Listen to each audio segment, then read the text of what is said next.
Սիրելի հայրենակիցներ, սիրելի գործընկերներ, մեկ առիթով ուզում եմ հիշեցնել եւ նաեւ թարմացնել մեր բոլորի հիշողությունը։ 2018 թվականին Նիկոլ Փաշինյանը կանգնած լինելով Բաղրամյան փողոցի վրա ոստիկաններին ասում էր. «Մեր եւ ձեր հայրենիքը սարքում են Ադրբեջան»։ Եթե անկեղծ լինենք, տվյալ մարդուն չճանաչելով, լսելով այսպիսի արտահայտություն, կասենք, որ այս մարդը իրոք ուզում է պաշտպանել հայրենիքը, պետությունը եւ թույլ չտալ, որ տվյալ պետությունը գնա վիլայաթացման ճանապարհով, այսպես ասեմ։ Բայց Տիկին Երեմյան, դուք նաեւ իշխող ուժի խմբակցությունում եք եւ ցանկացած հայտարարություն, երբ որ անում եք ձեր քաղաքական ղեկավարը, դուք կիսում եք նաեւ այդ պատասխանատվությունը։ Եվ այն ճանապարհը, որը անցել է նա, դուք կիսում եք այդ ճանապարհը։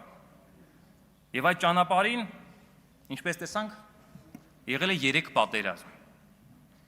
Եվ այդ 3 պատերազմը պետք է արձանագրեք, դրանից փախնել պետք չի։ Եվ ամբողջ խնդիրը նրանում է, որ հասարակությունը տեսավ, ձևավորվեց իշխանություն, ստացավ փաստացի 3 պատերազմ, ցավալի է սիրելի հայրենակիցներ։ Եղան ցավալի դեպքեր, կորուստներ, զոհեր։ Իսկ դուք հիմա ինչ կասեք դրա վերաբերյալ, երբ որ իմանաք, որ վերջի 5 տարիներում իշխող խմբակցությունը ստացել է պարգևավճարների մեծ քանակ։ 21 թվականին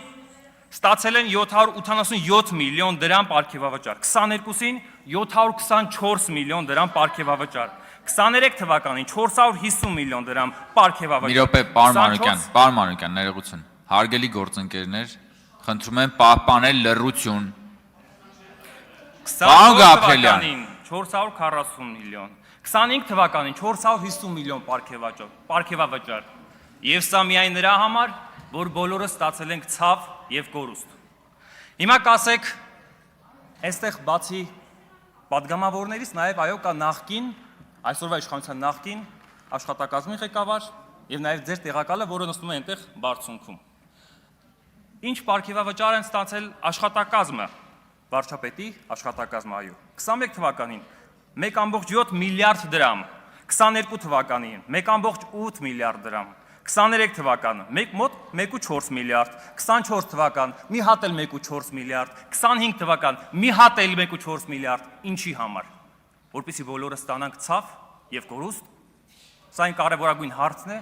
որ մենք ինքներս պետք է տանք։ Զարմանալի մի բան է, որ այս ամբողջ գործելավոճի մեջ կարևոր է, որ արձանագրենք, որ նրանց քաղաքականության արդյունքում եղել է զիջողական տրամաբանություն, դիվանագիտության մեջ, ամբողջ իրենց քաղաքական ուղու մեջ եղել է դիվանագիտության մեջ, նույնիսկ եղել է զիջողական։ Ես ուզում եմ նաև ընթերցել, դուք հիմա կասեք սիրելի հայրենակիցներ, թե ինչի համար են այս գումարները ստացել։ Մի փոքր արձանագրենք միասին։ Զիջել են դիվանագիտությունը, դուք նաև զիջել եք Արցախը, Արցախի մասին խոսույթը, զիջել եք ցեղասպանության միջազգային իրավունքի ճանաչման մասին պահանջը, զիջել եք հայկական սիմվոլները, զիջել եք Արցախի ռազմաքաղաքական գերիների ետ վերադարձի պահանջը, զիջել եք այն հարցը, որտեղ Հայաստանի սուվերեն տարածքում շարունակում են մնալ ադրբեջանական զորքեր, զիջել եք անգամ երբ Ադրբեջանի առաջնորդը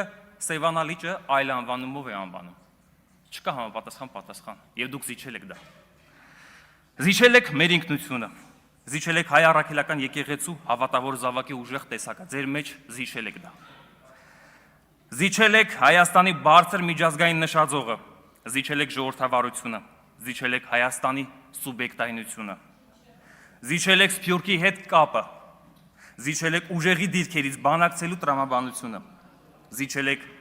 հայ արժանապատիվ ապրելու իրավունքը, զիջել եք Հայաստանի շահը պաշտպանելու ձեր ցանկությունը եւ ամեն զիջել եք միակողմանի։ Զարմանալի է, որ զիջել եք միակողմանի։ Սիրելի հայրենակիցներ, այս ամենը չունենալու համար, որպեսզի կարողանաս ուղղել մեջքդ եւ նորից շարունակել քայլել առաջ, մեզ պետք է ընդհանրապես մի ազնիվ մի բան, փոփոխություն։ Իրականում զարմանալի է, որ մարդիկ կարող են սխալվել, բայց այդ սխալից կարող են դասեր քաղել։ Ուղղակի զարմանալին այն է, որ եւ դուք, որ նաեւ ձեր քաղաքական առաջնորդը դասեր չքաղեց իր սխալներից։ Իսկ Տիկին Մանուկյան, ձեզ ցանկանում եմ համբերատար աշխատանք, ուժ, այնպես որ ուժեղ Հայաստանում դուք կարող եք ցույց տալ նաև թե ինչպես կարող է լինել իրական հայ կին տեսակը։ Շնորհակալ եմ։